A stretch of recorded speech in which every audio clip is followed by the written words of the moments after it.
to say no. That's the subject under discussion. And there are plenty of times in life when you have to say no. Fortunately, sometimes it's easy. Saying no to the time is simple as this.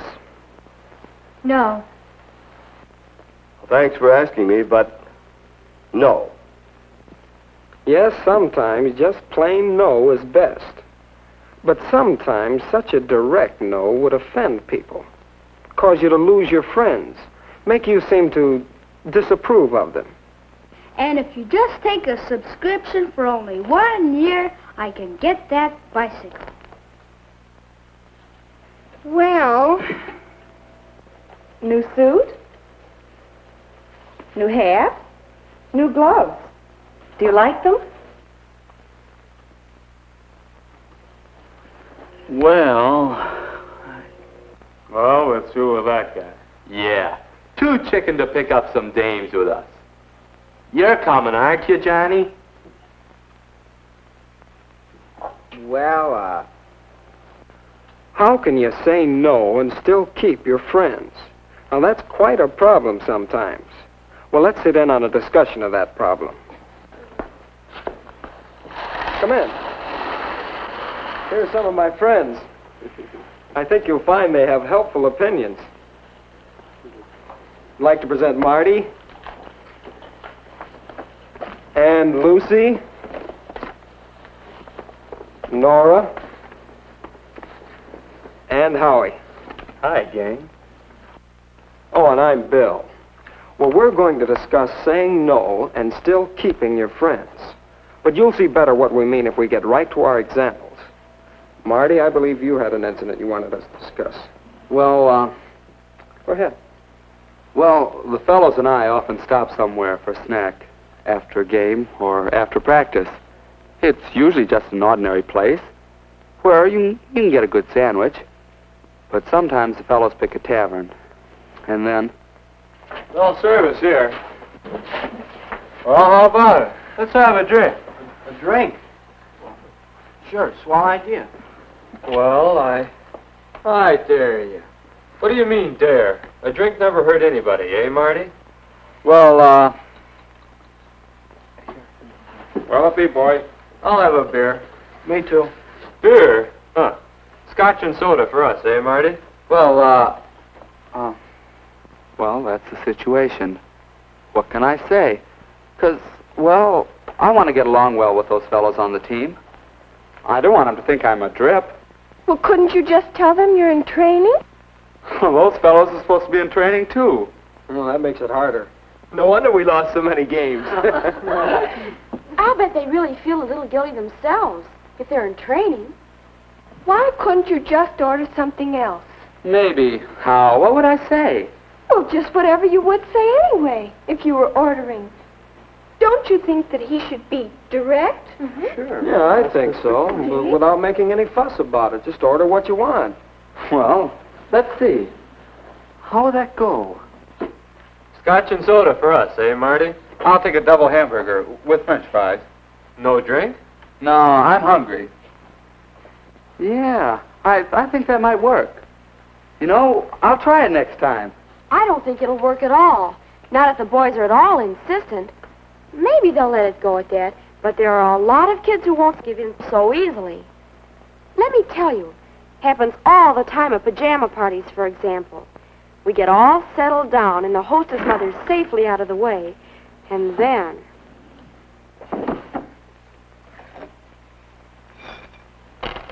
Boy, I'm dying for a smoke. How about you girls? Mary? Well, thanks. Nora? No, thanks. I've got some gum somewhere. Light?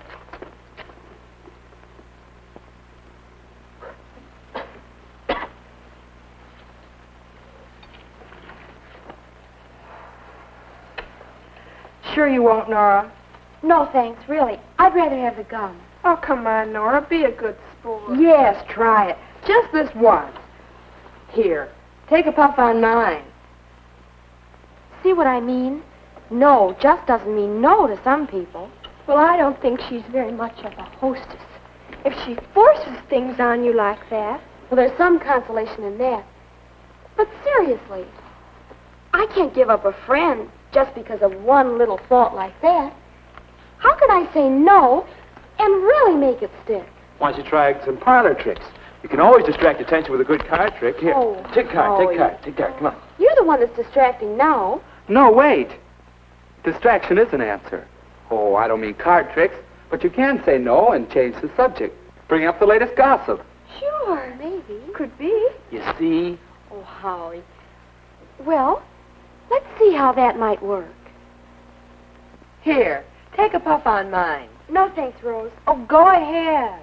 Say, have you heard about Ted and Margaret breaking up? No. Well, who's she out after now? Yes, what's the story? Well, I guess that Ted is... That may be a pretty rosy version of what would happen. It might work, though. See, distraction. Change the subject. It takes more than changing the subject to... Well, what about the problem of boys? Their hands, you know. Lucy, you promised not to tell. Oh, I didn't mention any names. But seriously, I've run into problems like this a lot. You get home from a date, and it's still early enough to stay outside for a while to talk. Some talk.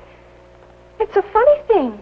This boy has probably been good company on the date, but just give him half a chance alone, and there's just no stopping him. Moral, don't spend time alone with him. Simply don't get into a situation like that. Oh, it isn't quite as simple as that, is it? He has to take you home sometime. So you ask him in. Your folks are up, you have something to eat in the kitchen, and then you say goodnight. That's a help, all right. But really, you can't help getting into situations where petting's likely to start. When you date in a car, at the movies, even in your own home, watching television. You know, I never thought of that before. Well, why don't we take some cases, starting with yours, Lucy, and show just how you can say no. All right. We'll say that this time I didn't plan ahead. And here we are, on the front steps. Tell me, what are you going out for in the track meet next Saturday? Oh, the relays, I guess. Oh, how wonderful. Or take the case of the girl who finds herself in this situation. Say, is anybody else hungry? How about it, you two? Couldn't we go someplace for something to eat?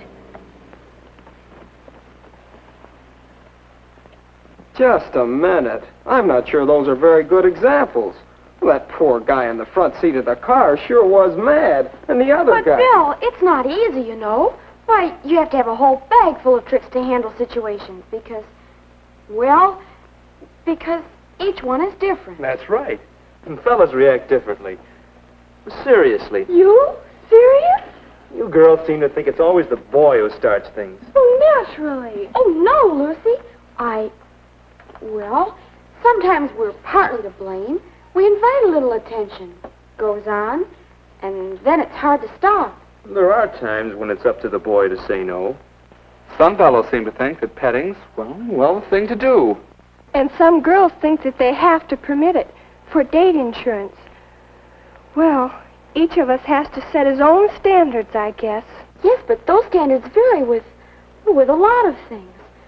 If you really like a boy, you want to be close. You want to hold hands, maybe a goodnight kiss, and so on. It's the and so ons that are troublesome. But, well, I think the important thing is to know yourself and your standards. Know when and how you're going to say no, but in advance. Even then, it takes all the ingenuity you have. Well, I think we've cleared the air a bit. And we've outlined some skills in saying no and still keeping your friends. I think we ought to list them again and review. Yeah. Lucy? Try to avoid difficult situations. Howie? Distraction. Change the subject. Nora? Know exactly when you want to say no and be definite. Marty? And then say no. Friendly as possible, but still no. But don't be too preachy. Well, I think there are some good ideas here. What do you think? How about talking this problem over? It's worth some effort to learn how to say no and still keep your friends.